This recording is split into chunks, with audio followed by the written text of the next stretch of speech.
हे WhatsApp everyone, कैसे आप सभी लोग। Welcome back to my YouTube channel. तो गाइस, आशा करता हूँ आप सब सेफ़ होंगे, अपने घर पे होंगे। और जैसे कि आप जानते हो कि यार इस कोरोना ने किस हद तक हमारी लाइफ को एकदम चेंज कर दिया है। और बावजूद इसके कि कितनी और ये जानते हुए भी कि ये वायरस कितना डेडलीस्ट हो सकता है। काफ़ी सारे लोगों को मैंने देखा है जो मास्क नहीं लगाते हैं, सेफ्टी का पालन नहीं करते हैं, रूल्स को फॉलो नहीं करते हैं। तो इससे यार वो किसी और को नुकसान नहीं कर रहे बल्कि वो खुद का नुकसान कर रहे हैं। मतलब आप किसके लिए मास्क पहन रहे हो? ना हमारे लिए ना किसी और के लिए, बल्कि खुद की लाइफ के लिए, क्योंकि आपको अभी अपनी लाइफ की इम्पोर्टेंस समझनी चाहिए। और गाइस, इस वीडियो के थ्रू मैं आपको ये बताना चाहता हूँ, मतलब मेरा मेन इंटेंशन है इस वीडियो को बनाना कि मैं ज़्यादा से ज़्यादा इस वीडियो के थ्रू अवेयरनेस फैलाना चाहता हूँ मास्क के प्रति और सेफ्टी के प्रति। तो ऐसा कहा जाता है कि एक आर्टिस्ट की ज़ुबान से ज़्यादा उसकी कला जो है वो पूरी चीज़ों का बयान दे देती है। और वो चीज़ आप आज की इस वीडियो में देखने वाले हो। तो वीडियो को एंड तक देखते रहना। तो ज़्यादा समय ना गवाते हुए शुरू करते हैं।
no place I'd rather be. And here with you, that's all I need.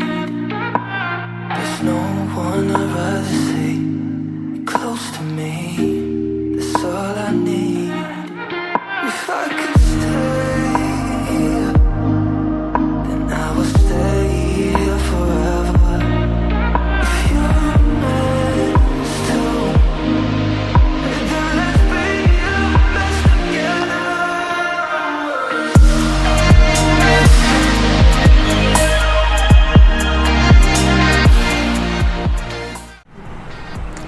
So guys, I hope आपको ये वीडियो पसंद आया होगा। और अगर अभी तक आप इस वीडियो को देख रहे हो तो इस वीडियो देख करके जाना। और ऐसे ही मज़ेदार वीडियो देखने के लिए चैनल को सब्सक्राइब कर देना, साथ ही बेल आइकन दबाना, जिससे आपको मेरे वीडियोज़ की नोटिफिकेशन मिलती है। तो जैसे कि मैं शुरू में बताया था कि कोविड को इतना ईजी नहीं है, कि काफ़ी टफ सिचुएशन है। इसमें आपको अपनी और अपनी फैमिली सेफ्टी रखनी है, ख्याल रखना है एंड उनका ख्याल रखना है। So we have to stay together. So with that said, thank you for watching this video. As always, a very good take care of yourself and bye bye. Without you, I'm lost. Time just break turns. If I could stay.